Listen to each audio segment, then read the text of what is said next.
Indian head. Whoops, my bad, chat.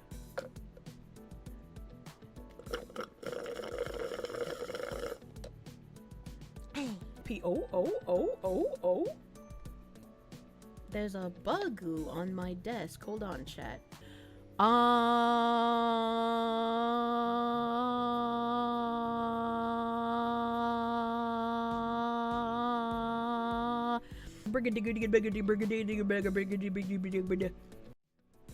So Cheryl Dijah here has sent out a million fucking emails. Usually they just send out the smart brief, and they recently started doing like a monthly newsletter. And they also have a weekly newsletter for Project Forward. And also, since their May retreat is coming up, they're sending out a bunch of emails about that. So this is the Joy Allen Altimere Global CMO Saucony to keynote Bridge 25. Bridge 25 Forward, super excited to announce the first keynote in an incredible lineup of speakers soon to be revealed. The inimitable? What is it? What is inimitable? I've never seen that word. The inimitable Saucony Global CMO, Joy Allen Altimere, can't wait for Joy to share how she leads the Saucony brand with intention around culture and inclusion. And this is Joy Allen Altimere, Chief Global Marketing Officer, representing the brand without misrepresenting culture is what she's going to be speaking on. Bridge 25 is going to be unapologetically indelible, determined, and audacious. From the politicization of DEI to the fight for democracy, to how we all get back to the business of inclusion to drive growth, Bridge 25 will have it all. Don't just take it from us, hear what last year's attendees think. Already counting down to Bridge 25, bringing together marketing and DEI leaders at the Bridge Conference is a brilliant approach to driving transformation. I leave each year energized and armed with insights that enable me to create real business impact, says Jennifer Warren, the VP Global Brand and Creative at Indeed. Mission inspired, I'm coming away from this event feeling really optimistic. This is actually one of the few events that I've been to where the lens has been mission driven. I'm feeling refreshed by what I'm seeing and inspired by all the people here, says Deborah Ye, the Global Chief Marketing Officer at Sephora. And then they have their little partners in their email here: Ads Mobile, Discover, Indeed, Direct Digital Holdings, Gap Inc., Extreme Reach, and Gale and Gaio are all sponsors on their getaway in May, not March. Project Forward Weekly Guidance Issue 2. Led by Bridge, Project Forward is a cross-industry initiative designed to chart our collective path forward and meet the current moment head-on. In partnership with top experts in academia, law, and our board members, we are dedicated to equipping, educating, and empowering leaders in diversity, equity, and inclusion, marketing, and business to continue to drive inclusive innovation and sustainable growth. Every Friday, Project Forward provides critical updates on executive orders and legislative developments, featuring legal interpretations from Stacey Hawkins, Esquire, so lawyer, diversity and employment practices consultant and Rutgers professor of law, as well as Jessica Golden Cortez, partner, labor, and employee group Davis and Gilbert LLP. We also include the Bridge point of view and tangible actions to consider. We encourage our community to remain informed and proactive. If you have questions or insights, please email their little email thing. The Project Forward updates should not be considered as legal advice or counsel. They're for educational and instructive purposes only, to aid our understanding about how best to actively continue our mission in response to this moment. That's so you can't sue them. Among the dozens of executive orders President Donald Trump issued in his first few days in office were those targeting DEI and LGBTQ+ protections. Specifically, the Ending Radical and Wasteful Government DEI Programs and preferencing Executive Order 14151, Ending Illegal Discrimination and Restoring Merit-Based Executive Order 14173, Defending Women from Gender Ideology Extremism and Restoring Biological Truth to the Federal Government, which is Executive Order 14168. The legal interpretation: federal court pauses significant portion of Trump's executive orders for ending illegal discrimination and restoring merit-based opportunity. On February 3rd, 2025, a coalition of plaintiffs featuring the National Association of Diversity Officers in Higher Education, American Association of University Professors, Restaurant Opportunity Centers United, and the Mayor and City Council of Baltimore, Maryland, the Plaintiffs Coalition, brought a lawsuit in Maryland federal court challenging the constitutionality of Trump's executive orders. On Friday, February 21st, a Maryland federal judge granted a nationwide preliminary injunction blocking enforcement of 3 key provisions of the new administration's executive orders, which directed all federal agencies to terminate equity-related grants or contracts. 2, federal agencies to require future grant award recipients and federal contractors to certify that they do not operate any programs promoting DEI. And 3, the Attorney General to take action to deter alleged illegal DEI against some of the nation's largest companies and universities. Which is really weird that somehow a judge blocked the enforcement of inherently discriminatory things on a constitutionality basis. Because equity is not a part of the Constitution, so I'm very confused on how this got an injunction in the first place. On March 3rd, 2025, a federal district court in Maryland denied the government's request to permit the enjoined provisions of the executive orders to go into effect pending its appeal of the injunction, filed on February 24th, 2025. The government's motion was denied for the same reasons that it granted the injunction in the first place, due to constitutional deficiencies. Which, again, doesn't make sense to me. This judge is going to get cooked on appeal. He's trying to legislate from the bench. That's what it feels like. The judge reiterated that plaintiffs have shown a strong likelihood of success on the merits with respect to at least their claims that the executive orders contain unconstitutionally vague language, and explained that there are 4 factors relevant to the issuance of a stay pending approval. Whether the stay applicant has made a strong showing that he is likely to succeed on the merits. 2, whether the applicant will be irreparably injured absent a stay. 3, whether issuance of the stay will subsequently injure the other parties interested in the proceeding. And 4, where the public interest lies. Publicly appointed judges. Any judge doing this should be disbarred. I can't disagree with you, because this feels very strange to try and block promotion of equality and say that you need to have these preferences and this discrimination, and then try to use the Constitution to push through discrimination in this manner. Like, it's very weird. It's very strange to me. The Bridge point of view on this says, despite the intended chaos caused by the issuance of multiple executive orders, it is critical to remember some key facts when reviewing your DEI practices. 1, an executive order is a directive for how the federal government must act under the law. In and of itself, it does not have the force of law. Therefore, executive orders can be overturned if they violate federal or constitutional law, as evidenced above.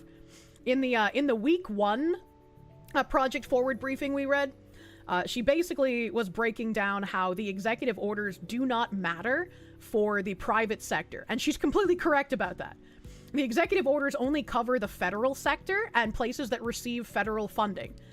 So the first thing we read about Project Forward was basically her and the lawyers instructing private sector companies on how the executive orders do not apply to them and how they can change their language and keep doing the DEI work while also making sure that they are airtight in case the federal government tries to overreach into the private sector.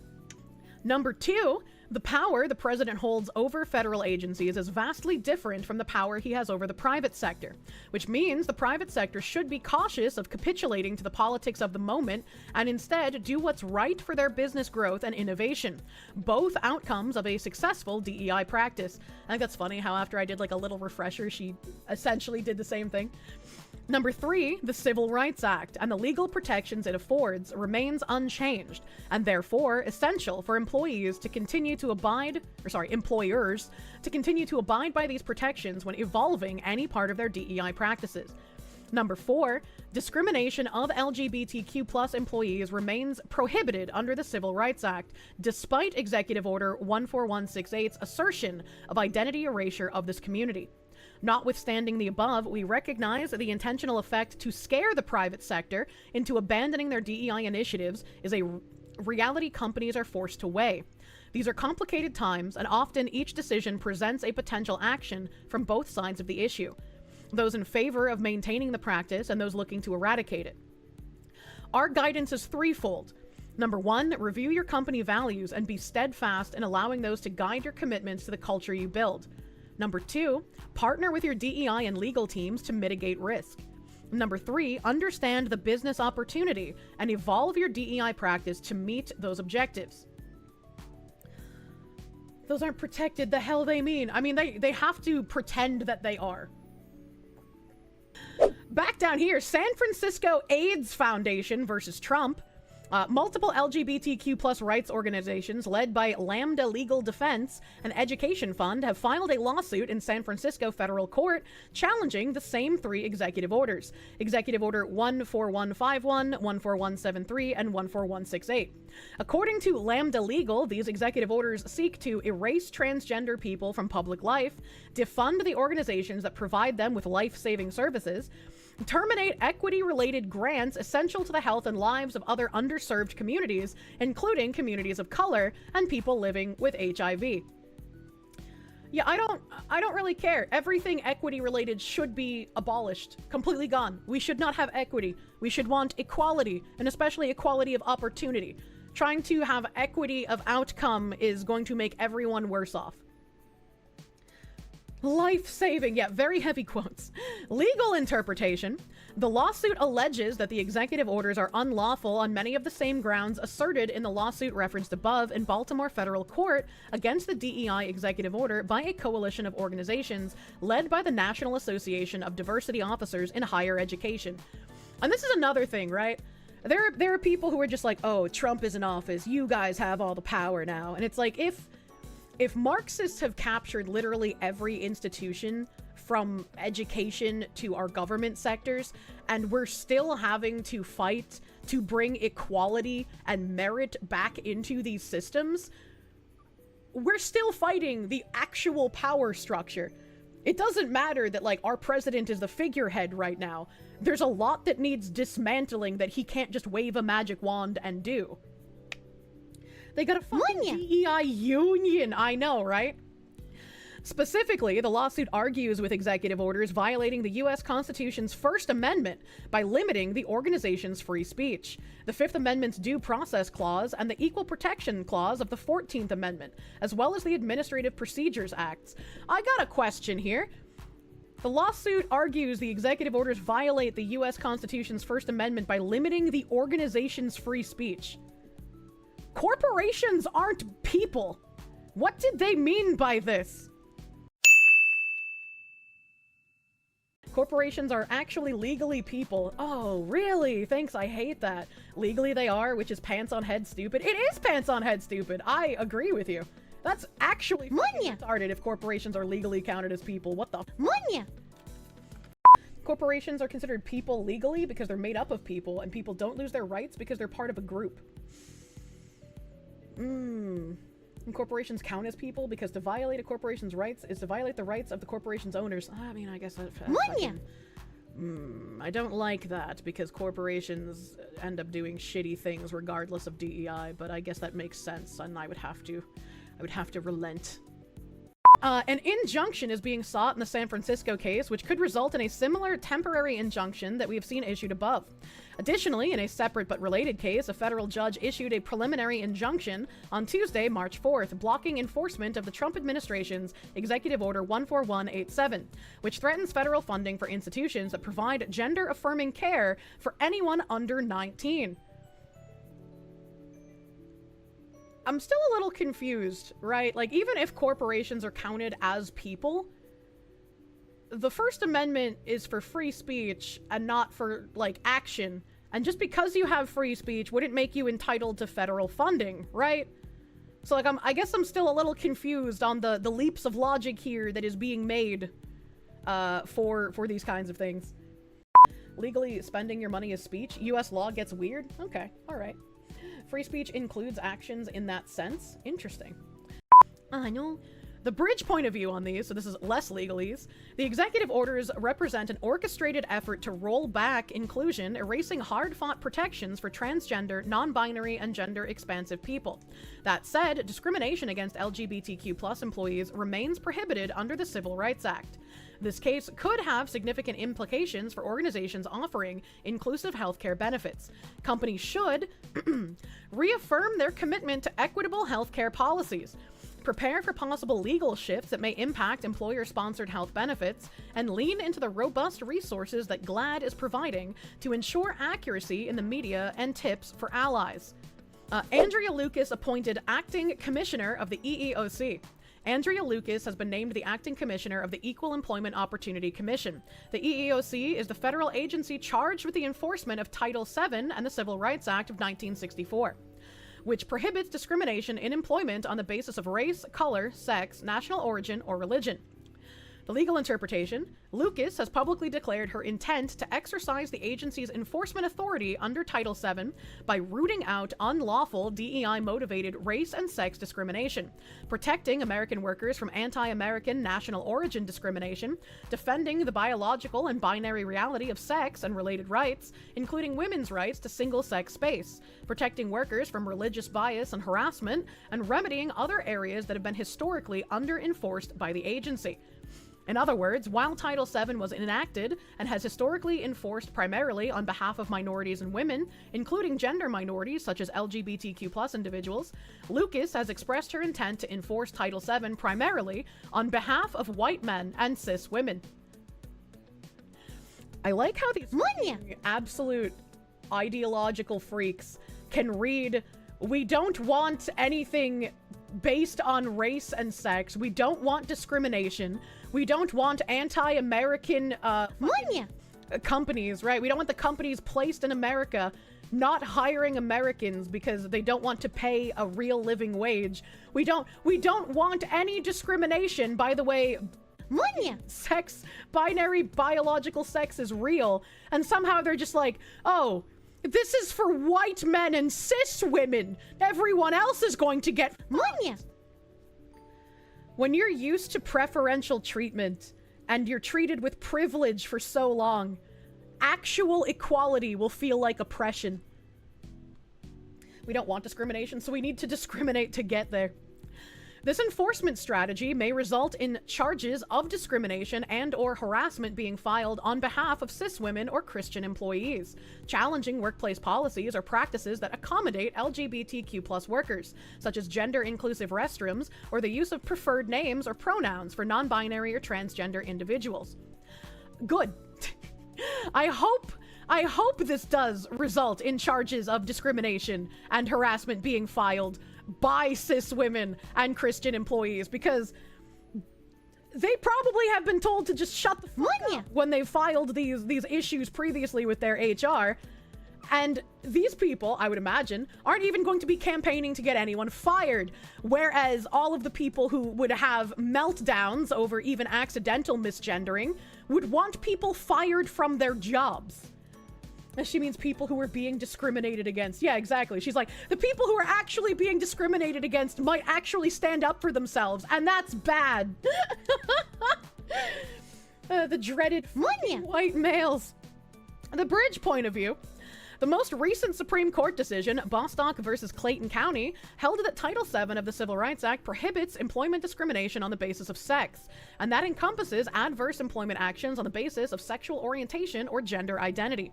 While the EEOC has recently pulled down a number of online resources on LGBTQ+ worker protections, among them several informational pages on Bostock, this does not mean the laws these documents discuss are any less enforceable.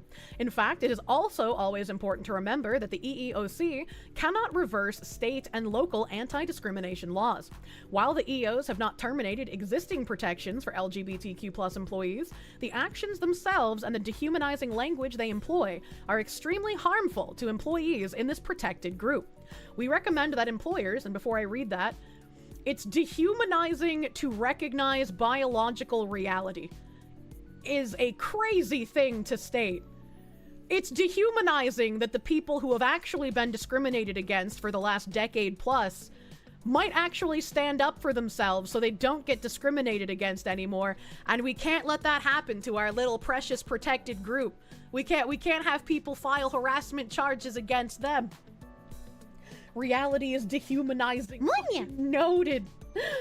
I also enjoy how, once again, like with the getting rid of DEI in the federal sector, they're also reminded that even if these executive orders go into action, if you have state and local laws that are contrary to the executive order, they're saying, like, you can try and use that as, like, a loophole to not comply with the executive order instead. Why is it that the left is all about boosting women's rights when it comes to them as a minority or abortions, for example, but completely ignore women's rights and concerns when it comes to anything dealing with the transgender community? Because, again, these aren't transgender people. These are Marxists. These are Marxists using identity, both in feminism and with the transgender community. They're using this to push their politics. They don't actually care about women. They care about how divisive some of these topics are. They don't actually care about transgender people. They care about being able to use it as a cudgel to silence people and push their politics. It's just like Black Lives Matter did not care about black people. Look at all of the small business owners who were black people who lost their entire livelihoods in the fiery but mostly peaceful protests. Black Lives Matter does not care about black people. They cared about enriching themselves and their families and pushing Marxism. The people who made the group, they had tons of literature online, and they even said in an interview that they are avowed Marxists, and that the point, their goal, is to bring Marxism widespread to the United States. Like, they openly say these things, and then people are still like, you can't call it Marxism. Nobody will listen to that word. So, Bridge recommends remain vigilant to ensure there's a zero-tolerance workplace policy for harassment, including derogatory statements or insults toward these employees. Yeah, that's right. Towards those employees. If they harass the other people, like cis women and Christians, that's fine. Those people should be harassed and discriminated against. Be proactive and transparent in your communications to address questions and reassure this population that the recent actions by the federal government do not override their protections under existing law or otherwise undermine the employer's commitment to support them. And 3, remind employees to review your policy handbook, which should always enforce protections as prescribed by law. Reverse harassment isn't real. The true intention of Title VII and the assertion of reverse discrimination. That's true, chat. Just like reverse racism, reverse discrimination isn't real. Those protected transgender people are incapable of discriminating against anyone else. And don't you forget it. In the case of Demert versus City of Seattle, plaintiff Joshua Demert, a white man, alleged that his employer, defendant City of Seattle, discriminated against him because of his race, arguing that the city's Race and Social Justice Initiative, or RSJI, the city's DEI program, created a hostile work environment. The Seattle federal court's dismissal of the case has been widely reported as endorsing an employer's ability to engage in workplace diversity training and other DEI-related efforts without violating Title VII.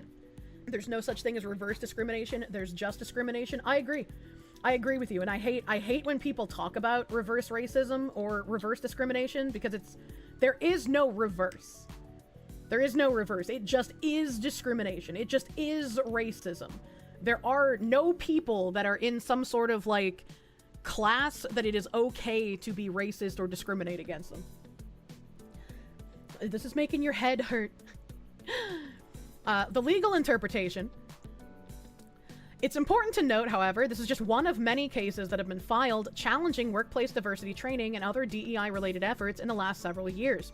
These cases have generated mixed results, with some courts similarly finding in favor of the employer, while other courts have indicated a willingness to rule in favor of these challenges. Which is really weird to me. Imagine being discriminated against and working in a hostile workplace because you're white and everyone in your workplace has been told that they are victims and white people are evil and that you can't discriminate or be racist to white people. Like, you're barely even human if you're white, right?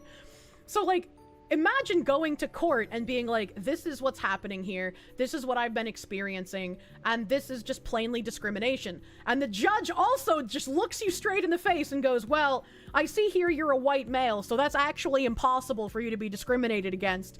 Your employer is correct. The revenge thing makes no sense. When were any of us actually discriminated against? The 60s? Moreover, the legal landscape continues to shift as the Supreme Court continues to decide cases that have a bearing on the applicable legal standards in the Title VII cases. Last term, the Supreme Court decided a case addressing the proper standard for establishing a claim of discrimination under Title VII, which made it easier to challenge employment actions, even if they do not result in any substantial harm to an employee. That's interesting. That's interesting. I wonder if this is possibly how that one conservative activist group, I can't remember the guy's name, but he's mentioned frequently in the articles that Bridge has people read. I wonder if this is how he was able to start bringing so many lawsuits against companies for their DEI practices. This term, the court will decide whether reverse discrimination claims filed under Title VII, i.e. those filed on behalf of white plaintiffs, men, or heterosexual and cisgender individuals, are subject to the same standard of proof as traditional discrimination claims filed on behalf of women or racial and sexual minorities, or if these claims should be subject to a higher standard. Currently, about half of federal courts apply a higher standard, and about half apply the same standard. Now, see, this is very strange to me. Why would white people, men, or heterosexual people be subject to a higher standard of showing discrimination than anybody else? Isn't this explicitly admitting that there is a two-tiered justice system where white people, men, and heterosexuals are not held to the same standard as everyone else? They're held to a higher standard and thus are allowed to be discriminated against to a certain degree. And if there are people who are currently allowed to be discriminated against in any way, shape, or form, why would anyone who is currently in the protected classes being allowed to use this discrimination think that they would be safe from the same standard in the future? When did Asians start being lumped in to the group of white people or men or heterosexuals, right? When did Asians start getting lumped into there and they no longer had the protections of a minority class? When do you think more women are going to start getting discriminated against in favor of people who believe they are women, right? Like this, it's a ridiculous two-tiered system. And I know the UK has like their two-tier Keir thing. I wish we had something cool that would rhyme like that. We have to be the better group to preserve their oppressor-victim complex. It's a little crazy. It's a little crazy. And I guess when you kind of understand, again, that when these people say diversity, they literally mean like less white people, less men, less straight people, etc. And you think about how much they actually just dislike those groups of people, it makes a lot more sense. It makes a lot more sense, like the actions that they take. It's really depressing to think about. Two-tier Keir is wild. And or implicitly saying they're superior and so should be held to a higher standard, which is pretty damn racist. Yeah, I've always said that it feels really odd to me where they're just like, oh, yeah, all of you minorities, you know, white people are just so much better than you that you can't accomplish anything. I don't know. I just like, I don't really have too much more to add on this paragraph that we read. It's just, I'm really sick of all of the gaslighting and all of the people unironically trying to say that you can't discriminate against certain types of people. Like, in fact, if you're trying to pretend that it's okay to discriminate against certain types of people, those people are going to become dehumanized and it's going to get really bad. And like, if you want to continue your eternal victim complex, you can't continuously exercise privilege to discriminate and harass against people you believe deserve it. It's like a level of cognitive dissonance that I can't even begin to understand. I thought reverse discrimination was a meme based on reverse racism. You should have known better. No, it's actually a thing they said, unfortunately. Last week, the U.S. Supreme Court heard oral arguments in Ames versus Ohio Department of Youth Services, an employment discrimination lawsuit that focused on a reverse discrimination claim under Title VII. Marlene Ames, a heterosexual female, asserts that she was not promoted due to her sexual orientation. These oral arguments suggest the court is likely to require reverse discrimination claims to meet the same standard applied to traditional discrimination claims, rather than apply any higher standard of proof to these cases. Good! Good! That is the way that it should be, and there's no such thing as reverse discrimination. A fucking heterosexual woman should be held to the exact same standards as a homosexual woman when presenting a discrimination claim. It would be just as obvious in either direction. Reverse nothing, it's just regular racism like the real ones. The Marxists have to play this word game because you can't make a power structure of oppressor and victim unless you elevate the people that you want to be the oppressors. So you have to call it reverse racism and reverse discrimination to make it sound like, okay, maybe sometimes the oppressive group can experience this in small isolated cases, but it has a higher standard because typically you cannot oppress the oppressor. Right? They have to use all this flowery language to make people believe that it's a completely different scale. The bridge point of view here. While the shifts and inconsistencies in ruling around discrimination and reverse discrimination cases are inevitable in this current environment, what did she mean by this? These cases underscore the importance of designing DEI programs as they were always intended. Inclusive. I think it's really funny how in the same breath they're saying that it should be okay to discriminate against white people and men and heterosexuals, they then use the word inclusive. Inclusive, but only specific people. Some people are more inclusive than others. Finally understand what they mean by inclusive. No escape, pretty much. Pretty much. You will not escape. That's also why, the things like gentrification and white flight are both equally demonized. You're fucking damned if you move in, you piece of shit, but also if you move out, you're racist. Additionally, the assertion that merit-based hiring is contrary to DEI practices is a false narrative. DEI practitioners have not advocated for hiring unqualified individuals. The role of DEI is to break the systemic structures that have historically excluded qualified talent and expand opportunities to those who have been arbitrarily denied access. Merit and DEI have never been mutually exclusive. First of all, they're a liar. Second of all, they are arbitrarily denying access to people right now based on them being white or male or hetero, which is kind of funny. To safeguard against these complexities, companies should, as always, ensure all programs and initiatives comply with existing law. 2, review your practices to ensure they do not include numerical quotas and targets. And again, like I have been reading from Bridge directly since January last year, this has been something they've been planning on doing. So these companies pulling out of reporting, these companies removing their visible writings about DEI is not getting rid of DEI. This was always the plan. This is not a win. Do not celebrate it as a win because, again, this was part of the plan. Clearly define a zero-tolerance policy for all forms of discrimination and ensure it is clearly communicated to your employees. Establish transparency in all practices, including talent acquisition, retention and management, promotions, evaluations and decision-making processes, as well as performance evaluation. Above all, partner with your DEI practitioners. Skilled DEI leaders can help you review, mitigate risk, and evolve your practices, aligned with workplace inclusion and marketplace impact. This is like the end of those tweets where people complain about things and then they're just like, subscribe to my Patreon, don't forget to follow me, here's my tiltified link if you want to tip me. Bridge invites everyone for community calls. Bridge forward annual 2.5-day retreat. All right, so this email is over. This was just this was long. This was a long email. Holy shit. Yeah, that was Project Forward guidance number 2. And then they sent out another early bird Bridge Forward email. Meet the moment at Bridge 25. Excited to announce an incredible session with two formidable women, Stacey Hawkins and Jessica Golden Cortez, to help us fully understand the legislative and legal interpretations of the Diversity, Equity, and Inclusion Executive Orders and subsequent lawsuits, as well as the implications for the private sector. Everything we present at Bridge 25 will equip you with all the tangible strategies and tactics that you need to successfully, effectively, and audaciously lead the moment. And I know that Stacey Hawkins is the legal lady that's been advising them in those forward briefings that we've been reading.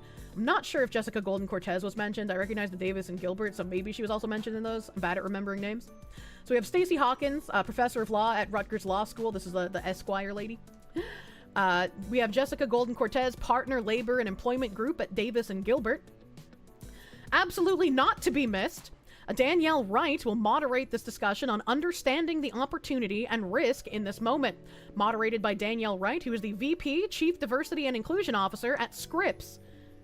And then this is just the register today. Again, they have their partners listed here at the end of the email.